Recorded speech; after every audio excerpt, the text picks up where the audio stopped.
All right, so I'm going to lead off the next section. We have 7 presentations. They're basically topics that we covered in past conferences, and it's been, I think it's the end of 3-year gap. So we just want to update you on some important changes since the last conference. So I'm going to start off with an update on spotted turtles, otters, and a little bit about the coyote study group. Ahead. So for spotted turtles, this was once the most common turtle on Long Island. It's hard to believe, but this turtle likes very shallow marshes and swamp habitat, and that's the kind of habitat, especially in the western half of Long Island, that many years ago was deemed as mosquito breeding nuisance kind of areas that got filled for development. And even after we got those protected through conservation laws, that type of habitat, with the State Freshwater Wetlands Act and a lot of local wetlands acts on the East End through the towns, the problem today is collecting for the pet trade. Huge problem here on Long Island. So we have to be very careful about mentioning the locations of our study sites.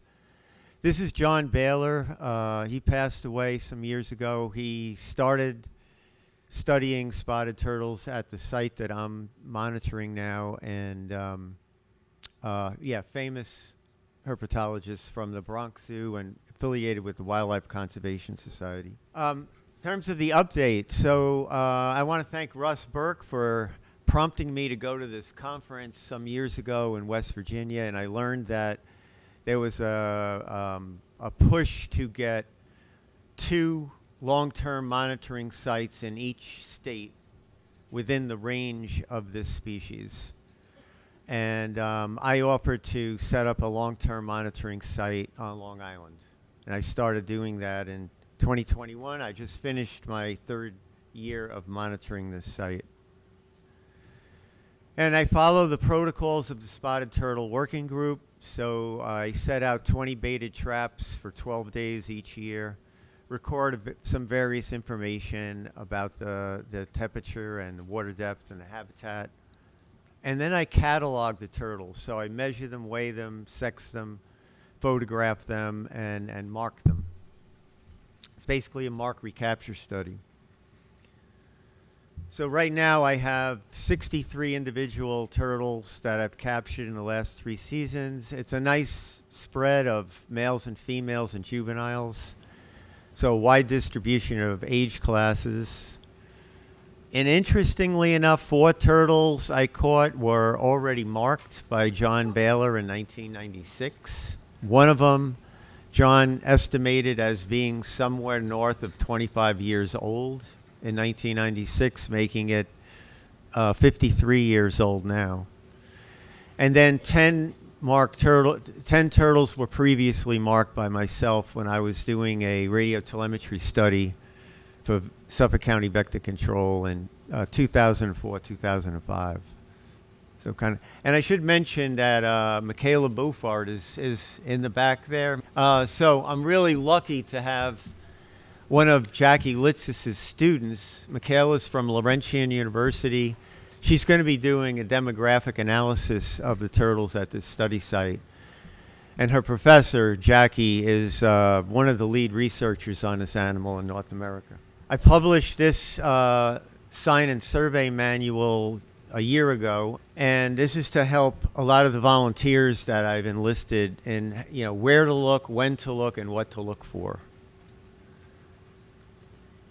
We've continued to monitor the expansion.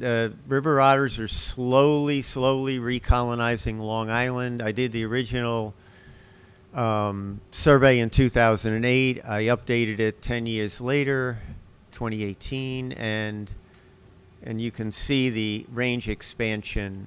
So the dotted line. So they have, we've documented now 4 sites on the south shore of Long Island. Roadkills is a big issue. It's a major source of mortality, and it seems to be slowing, but fortunately not halting the gradual recolonization of Long Island. And these are collected for analysis. And we did our first mitigation measure last year, a simple stairway with cinder blocks. So what happens at some of these sites is they have to get out of the water to get around a dam and move throughout the watershed. And a lot of the dams have a road going across the top of the dam. And in this way, they can use the stairway and don't have to get out of the water and cross the dam. And we set up a video camera. This is a still from the video of a pair using the stairway within a couple weeks, actually. So it's kind of cool. Okay, moving on to the Long Island Coyotes study group updates. So this is our camera array. We don't have all the cameras shown on this map here, but we have a pretty good array of cameras set up where we have had sightings and we're monitoring those areas. You can see the big cluster in the northwest corner of Nassau County.